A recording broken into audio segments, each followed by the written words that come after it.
Okay, so I want you to recall from our last class that we defined eigenvalues and eigenvectors. And so we said that if lambda is an eigenvalue and x is an eigenvector associated with that eigenvalue, then for some matrix A, then A times the eigenvalue, A times the eigenvector x is equal to lambda times the eigenvector x. So multiplying, left multiplication by A does the same thing as just scalar multiplication. That's what it means to be an eigenvalue of A. And so the question becomes, how do we find eigenvalues of A? And this fact is the key. The very fact that A times x is equal to lambda times x holds the key to it, because I can take and I'm going to leave the left-hand side of this equation alone, but on the right-hand side, I'm going to write this as lambda times the matrix I times x, because if you think about what I times x is, I is the identity matrix, I times x is just x. So I haven't changed anything.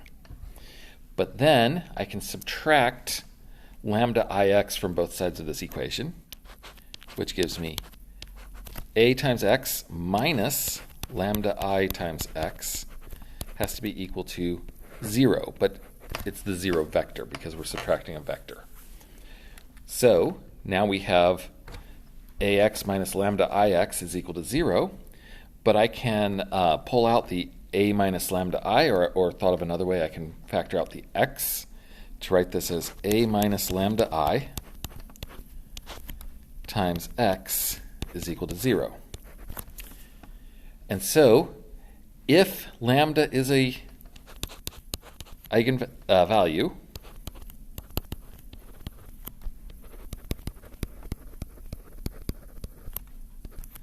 then the equation a minus lambda I is the subtraction of two matrices, two square matrices. So that is just a matrix. So a minus lambda I times x equals 0 has a non-trivial solution.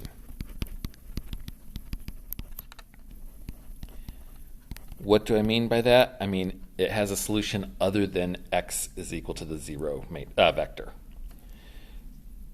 So if a minus lambda I x is equal to 0 has a non-trivial solution, then lambda is an eigenvalue, because this works the other direction as well.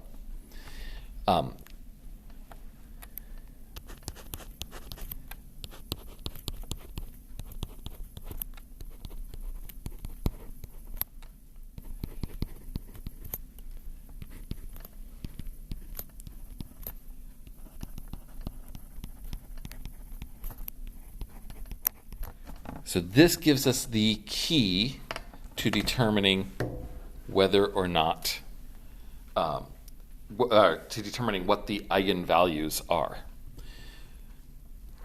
And if you remember way back to when we talked about the invertible matrix theorem and all of those things, one of the things we showed was that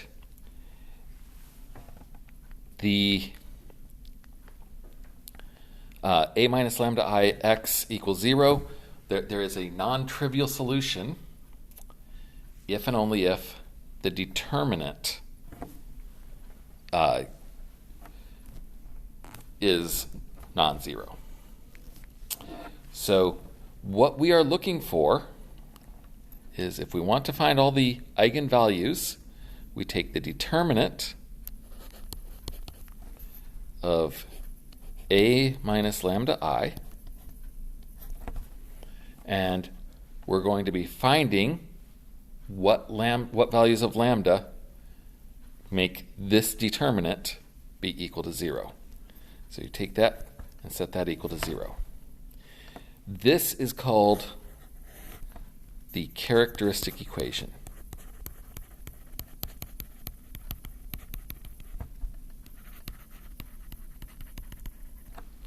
And so if we look at the characteristic equation, we can find the eigenvalues. Once we have the eigenvalues, we still have to come up with a way to get the eigenvectors associated with them, but we can at least get the eigenvalues through this polynomial. And this is a polynomial because of the way determinants are calculated. So let's look at an example. Let's use the matrix A is equal to 2, 3, 3, negative 6. We're going to, in our example, use a 2 by 2 just to make for this first example, just to make the determination of the determinant very simple. So if that's A, then A minus lambda I is going to be 2, 3, 3, negative 6 minus lambda I looks like lambda 0, 0, lambda. So A minus lambda I is equal to 2 minus lambda 3, 3, negative 6 minus lambda. And so if I'm taking the determinant of this,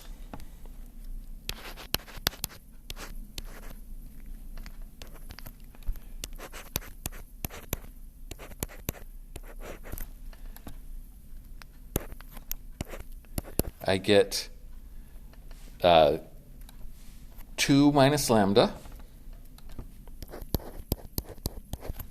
times negative 6 minus lambda minus 3 times 3. If I multiply this out, I'll get a negative 12 minus 2 lambda plus 6 lambda plus lambda squared minus 9, which is equal to lambda squared plus 4 lambda minus 21. And if I factor that, it looks like 3 and 7, so this is going to be equal to lambda. I'm sorry, this should be a plus. 3 and 7 gives me a lambda plus 7 and a lambda minus 3.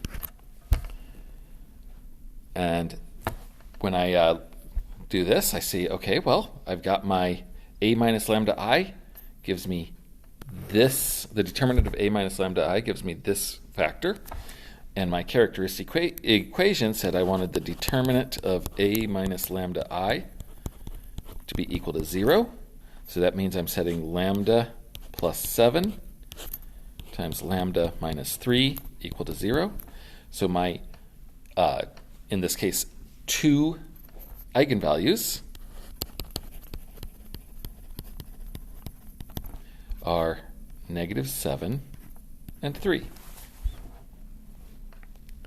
So I now have my eigenvalues, but I still don't know the eigenvectors that are associated with them. To determine the eigenvectors associated with them, what I'm going to do is I'm going to say, well, I know that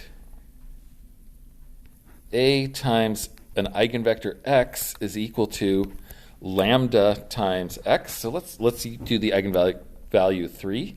So ax is equal to 3 times x. And now I need to solve that for x and just see what I get. And so to do this, I'm going to, well, this is 2, 3, 3, negative 6 times x. I'm going to write x as, I don't know what it is, so I'm going to write it as AB is equal to 3 times x, which is 3a, 3b. Now I just actually carry out the multiplication. 2, 3, 3, negative 6 times AB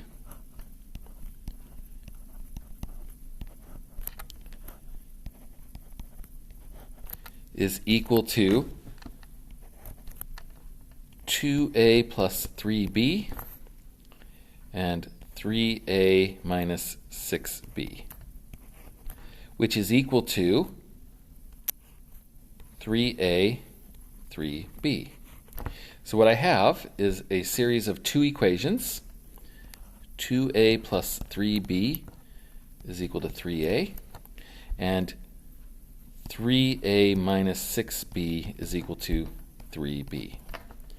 If I subtract 3a and 3b from both sides of this equation, I get negative a plus 3b is equal to 0, and 3a minus 9b is equal to 0. Notice that both of these equations hold the same information. That is, if I were to divide the second equation by negative 3, I would get the first equation. So these two equations hold exactly the information, so this is as much information as I'm going to be able to get, is that a is equal to 3b. So any vector ab, any vector x where the first number is a and the second is b, such that a is 3 times the b, is going to be an eigenvector. So for instance, let's set b equal to 1, so a would be 3 times that. 3, 1 is going to be an eigenvector. And we can check this by carrying out the multiplication. So 2, 3, 3, negative 6 times 3, 1. 3, 1 is an eigenvector associated with the eigenvalue 3, so I should get 9, 3. And if I carry out the multiplication, I get 2 times 3 is 6, plus 3 times 1 is 3, so 6 plus 3 is 9. And for the second number, 3 times 3 is 9, minus 6 times 1 is negative 6, so 9 minus 6 is 3, which is equal to 3 times 3, 1.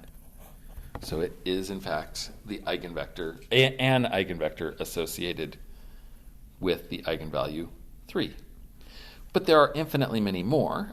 Any multiple of this eigenvalue, any non-zero multiple of this eigenvector, would be another eigenvector. Okay.